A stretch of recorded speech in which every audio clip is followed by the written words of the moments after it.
And now let's talk about double standards, or rather a circus, you can't say it any other way, in the Polish arena.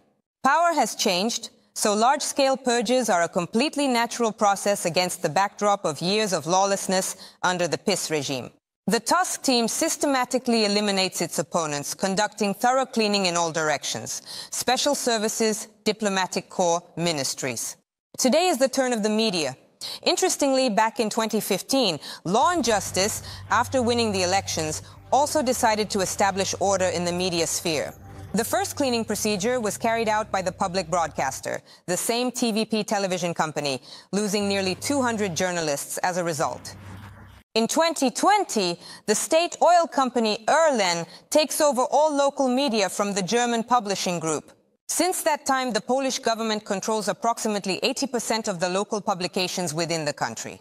The opposition will call the deal a black day for press freedom.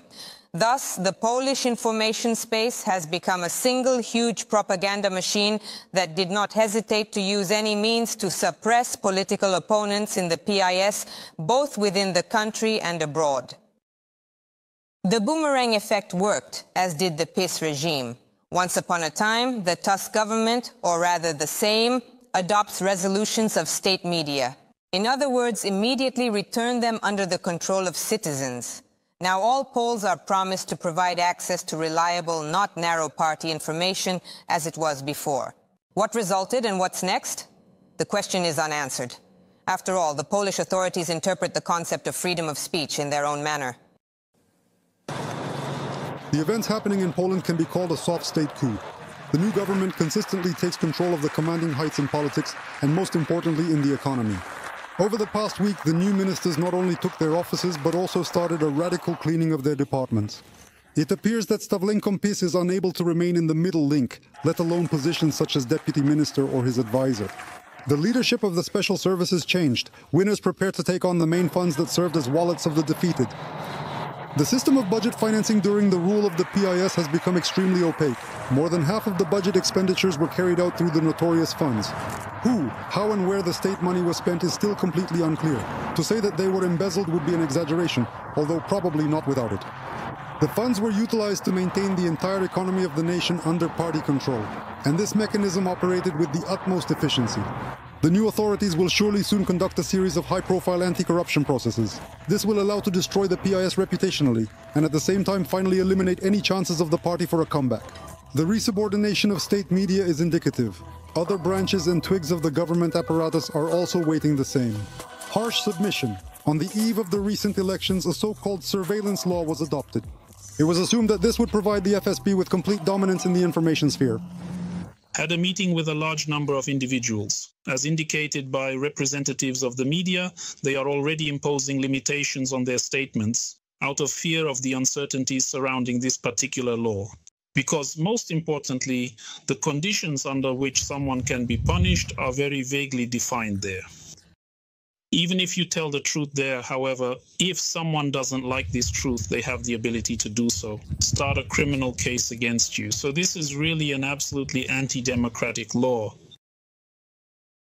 Now the edge of state politics is turning against the losing PS. Initially, Sejm issued a resolution of state media, urging their immediate return under citizen control.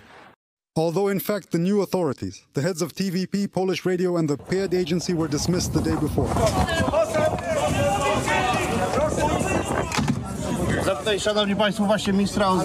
Dismissed administrators attempted to organize resistance, but the resulting picture proved to be more comical than heroic in nature.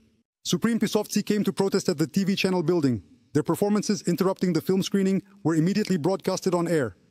They forgot to turn off the movie credits. It was awkward. Demotivators spread online where under Kaczynski's portrait you can see the words, "Son of a bitch, may the devil take you," and under Morawiecki, "He will lie."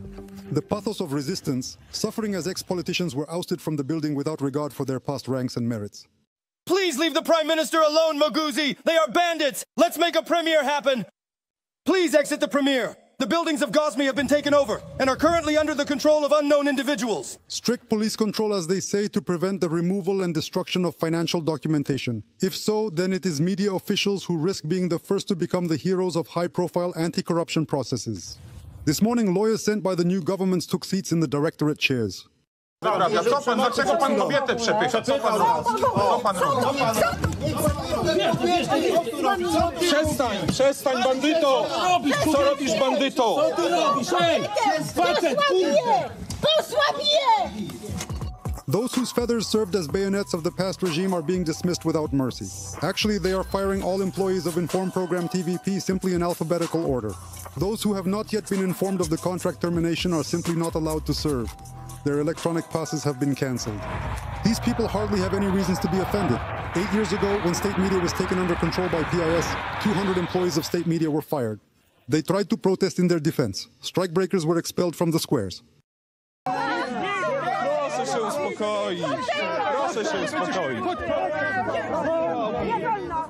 In general, among those fired now, there are no those who did not participate in the previous pogrom or were not ready to go on a new pogrom. The assumption that we are talking about Tusk seems all the more justified, given that it is precisely the current Prime Minister who appeared on TVP as a spawn of hell. The most surprising thing was that he was held responsible for the appearance of disorganized landfills all over Poland. On the night before the 2023 elections, references to the incidents of 2013 appeared to be clearly implausible. They blamed the increase in unemployment, in the past and in the future. Here are the brightest examples. In the past, the civil platform has previously sold off state-owned companies through privatization. While the Civic Platform Coalition was in power, the Lotus Company, one of the key state enterprises, had not yet been sold to any buyer. Transfer of Polish enterprise to Russians was being discussed. As a result, even OSCE observers noted after the recent elections that the official media were used by the PS government as an information weapon in the fight against opponents. TVP was a tool of party agitation and propaganda, sometimes the most low-grade. Poland, which considers itself a democratic, fair country, one of the beacons of the European Union, imposes the most stringent censorship of the best traditions of oral.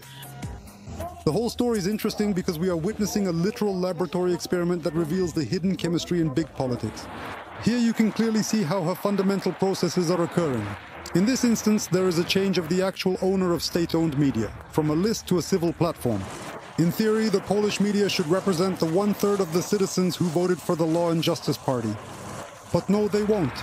After all, when using the phrase freedom of speech, for some reason they always omit the key part of our word. Oleg Romanov, news agent.